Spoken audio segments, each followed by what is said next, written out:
আচ্ছা মাংস দিবে না? এতক্ষণ কইছিলা কবে মাত্র 4 জনকে দিয়ে এলাম। ওই বাড়িতে গেলাম তো, তার জন্য একটু লেট হলো। অন্য বাড়ি যাও, মাংস তো নাই। আচ্ছা দেখো না, একটু ব্যবস্থা করে পারো নাকি? তোমার ঘরে সব দিয়ে দিলে আমরা খামো কি? ভাইজান, এটা তুমি কি বললা? এত টাকা খরচ কইরা কুরবানি দিলা আল্লাহরে খুশি করার লাইগা? তোমার সাত কপালের ভাগ্য ওরা যে তোমার বাড়িতে মাংস লাগে আইছে।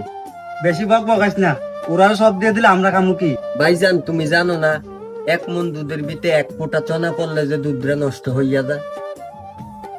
এত কিছু বুঝা কুরবানি দিলা, তুমি কি জানো আল্লাহ কি খুশি হইব? বাইরে তুই যে আমার এভাবে বুঝাবি আমি আগে ভাবি নাই, তুই আমার চোখ খুললা দিলি। জীবনে এই ভুল আর করবো না। ভাতিজা, তারাও তোমরা মাংস লয়ে যাও।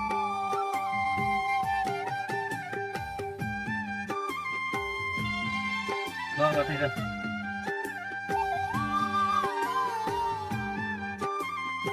ভাতিজা, তুই দোয়া করে আমার লাগে। ঠিক আছে চাচা, ঠিক আছে।